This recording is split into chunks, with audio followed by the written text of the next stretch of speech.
The Mummy's Curse from 1944 is the fifth and the final of the original Universal Classic Mummy monster films, and that's excluding the silly one with Abbott and Costello.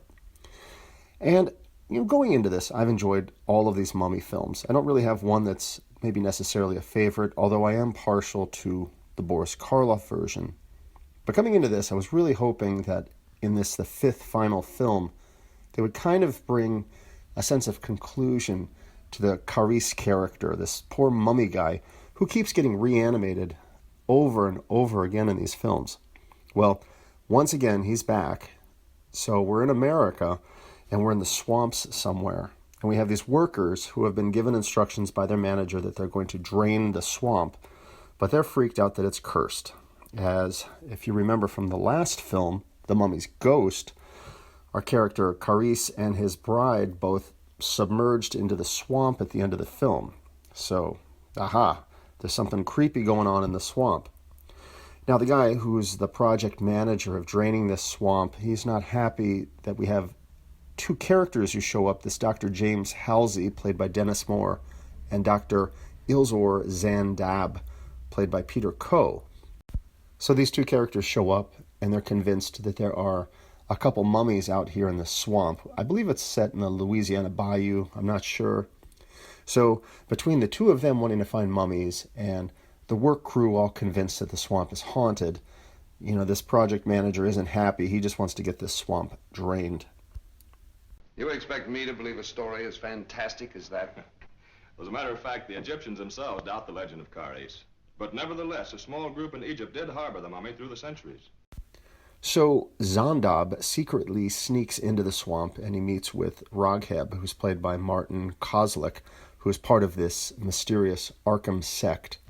And Zandaab is secretly a high priest of this Egyptian sect. I honestly didn't completely follow who these guys were, what their schemes were, but you basically know they're up to trouble.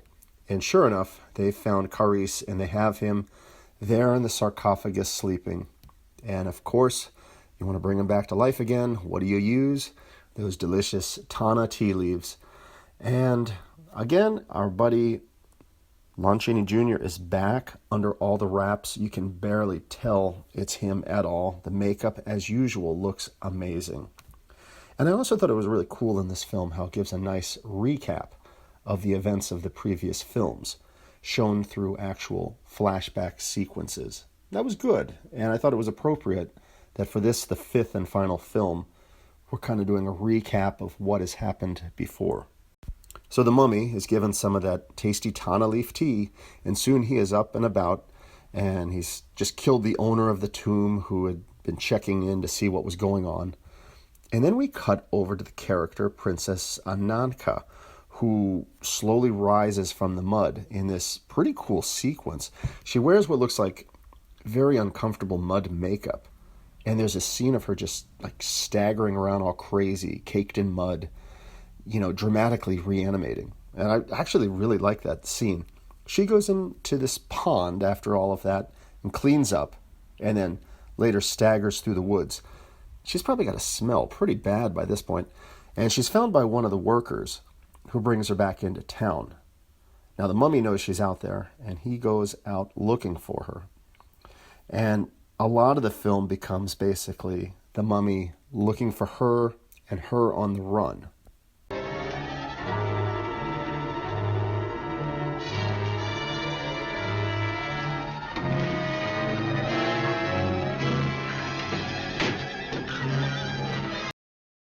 So after a good night's sleep, this Princess Ananka is apparently healthy, vibrant, and speaks fluent English. It looks a little bit like Betty Page, too. But like I mentioned, she spends a good amount of the film just on the run from Kharis, who's after her. So eventually, our mummy friend catches up with her, brings her back to this secret Egyptian temple, and I'll spare any spoilers from this point, but I'll say this. Here at Mummy Film number 5, I was really hoping for more of a grand send-off for our old friend Kharis, maybe more of a sense of closure.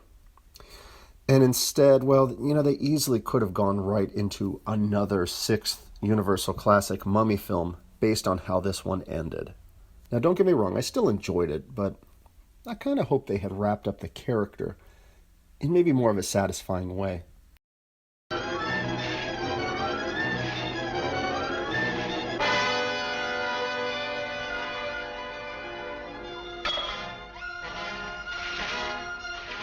So some quick closing thoughts. When I do these reviews, I love to dig around and read some of the trivia that I find online about the film, not just for the sake of the review, but, for my own amusement. And one of the things that made me laugh about this film was that, according to actress Virginia Christine, who played Princess Ananka, when Lon Chaney Jr. is in the scene where he's carrying her around, I guess she was connected to him by this kind of harness. And according to her, he was apparently drunk out of his mind through most of the picture. In the scene where he has to carry her up these steep steps of the shrine, she mentioned, quote, he was absolutely stoned and was, quote, weaving, going side to side on these uneven steps. And that would have been even more terrifying since they were connected with a harness together. So I guess eventually the director figured out what was going on and that Lon Chaney Jr. had been hitting the drink pretty hard, and he brought in a stand-in. I can't even imagine, but, watching that scene again and visualizing him drunk, that's somewhat terrifying. And one other observation is that actor George Zucco wasn't here again as the old Egyptian priest, the one that vaguely resembled Alan Arkin. And that's a shame, because he had been in a lot of these other Kharis films, but not in this final one, I guess. So again, this was the fifth and final of the Universal Classic Mummy monster movies. And I enjoyed it. I enjoy all of these. And like I said, it would have been nice if they maybe had wrapped up the character with more of a sense of a conclusion, but hey, that's how they decided to go, and it's still a good film, and it's worth checking out.